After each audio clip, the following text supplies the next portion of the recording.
Do you guys also notice how when you go to open up a game now, it feels a lot like opening up the Reminders app on our phones? My mind is flooded with achievements, progression, meta guides, am I playing this right? But what if I told you that playing isn't supposed to be a task, that play is older than civilization, and might actually be one of the cornerstones of the human experience? And that's what we're digging into today. Hey guys, I'm Starter27, and if you're new here, welcome to the channel. I'm glad you clicked on this video. But if you've been here before, you know that I like the soft, quiet parts of games, the slow wander, the dumb side quests that make you smile, and the little moments that stick with me long after I put the game down. Today we're asking, have we forgotten how to play? We'll look at a book that started this discussion for me, how game director Hideo Kojima borrowed its language, and what science says about play and its relationship to the brain. And most importantly, how can you get that feeling back without guilt? So with all that said, let's dive right into it. Back in 1938, a Dutch historian named Johan Huizinga wrote a book called Homo Ludens, literally defined as man playing. His overarching idea is that play is a foundational human activity, that play predates culture and even shapes it. Huizinga pointed out 5 features of play, and it's typically used a lot in modern game design. It represents a pure form of freedom. It exists in a separate timeline from ordinary life. It's bound by rules and order, and it's pursued simply for its own sake. And that's huge because his argument reframes play as a kind of cultural touchstone and not just a waste of time. If we fast forward to the modern day, when Hideo Kojima relaunched Kojima Productions after the whole Konami debacle, he used the Latin word Ludens all over the marketing. In his studio iconography, he declared, in his usual dramatic, fantastic way, that we are Homo Ludens. Through his game philosophy and going into Death Stranding, he touches on the points of play, imagination, and those strange human rituals that are central to why we make and consume video games. Kojima's Death Stranding is basically a meditation on small acts of care, traces people leave behind, and the weird satisfaction of building for others. All ideas that square with Huizinga's claim that play is both separate from daily life and deeply meaningful to it. Kojima even designs systems so players feel like they share a world indirectly supporting one another, which turns play into an act of care and community building, which is a really interesting, refreshing take on the importance of communal play, which I don't think many other games, if any, have approached it in this way. But moving on, what can science tell us about the important role of play? In short, play is good for your brain.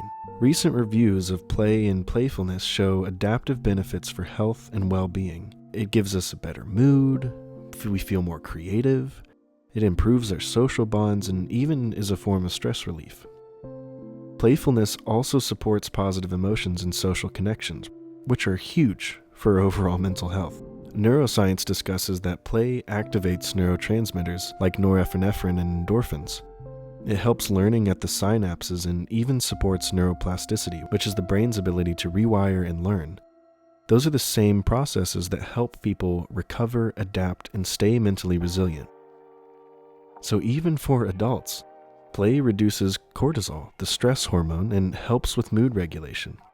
So play is not just a waste of time. It can actually be physiologically restorative and really beneficial to your overall mental health. So why does it seem like gaming culture as a whole has forgotten this? Well, there's a few reasons you'll of course recognize. Commercialization, games are sold with success metrics in mind, streamer and hype culture and the pressure to perform, and our own modern obsession with optimization. Most of our hobbies get turned into projects, and throw in the usual case of burnout, FOMO, and the constant notification sprint of internet life, and slow, purposeless joy of play becomes suspicious. The thoughts of, am I wasting my time, creep in, and that suspicion kills the very thing we aim to gain from our free time. So what can we do to reclaim it? Well, first, give yourself permission to be aimless. For a couple sessions this week, pick a game with low stakes, maybe it's a comfort game or maybe it's a game you haven't played before, and play with no objective, but just to soak in the atmosphere. Don't look up a guide and just let the game unfold and surprise you. Also, if long sessions feel impossible, that's okay. Just give yourself 15 minutes, a little wind-down window where you take in a game instead of conquering it. Wander through a town, climb a hill that looks interesting, or just stand still and listen to the music for a bit. Some games are full of these small, breathing moments. You don't always have to chase a quest to enjoy them. Sometimes the best play is just being there. And maybe play with some constraints.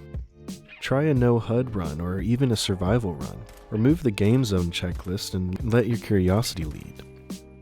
Give yourself your own rules and challenges, maybe even do a hardcore run. Huizinga also emphasized that play is bound by rules and place. So make a small nightly ritual when you play. Grab your favorite drink and snack, get your space cleaned and set up, and sit down in your favorite comfy clothes and turn down the lights and turn on a lamp. And maybe even listen to your favorite playlist while doing this. And by doing all this, I've realized that it signals to my brain that now is time for rest and relaxation. This is a safe space away from the stressors of everyday life, and it's time for me to recharge and recuperate after a long day. And practicing this habit consistently has definitely allowed me to be a lot more intentional and mindful and get a lot more out of my free time than I have in the past. And another thing you could try is maybe keep a journal. Before and after a session, jot down one line about how you feel going into it and if that met or didn't meet your expectations. And over time, I found that I started to see which games truly brought me joy and which ones didn't. And on a side note, some games deliberately invite boredom, which is something we are so adverse to today. Some games welcome long walks, empty roads, silence. A lot of us call this just boring, but boredom can be a productive emotion. It clears space.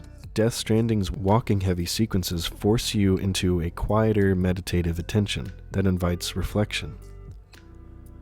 And back to Huizinga, play is freedom, and it builds culture. Kojima's appropriation of Homo Ludens isn't just for fluff. It's a claim that play shapes how we connect, how we imagine, how we feel like us. When you let yourself play again, aimless, ritualized kind of play, you're exercising a language that humans have used for millennia to learn, bond, and to heal. And that's a quiet thing that games can teach us. So, have we forgotten how to play? Maybe, maybe not. But it's definitely not lost on us. It's just been repurposed into tasks and metrics.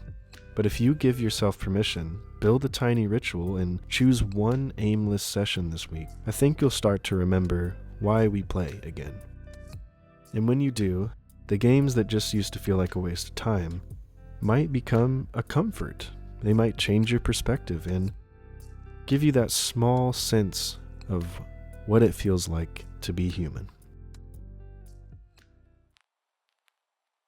Thank you guys so much for watching another video. This one was really fun to research and get down to why we play. If this resonated with you, I've got a challenge for you this week. Maybe try one no objective session this week, or maybe a 15-minute play session, and write one line in a play journal before and after. Drop how it felt in the comments, and I'll read them. If you guys like this video, leave me a like. It really helps the channel.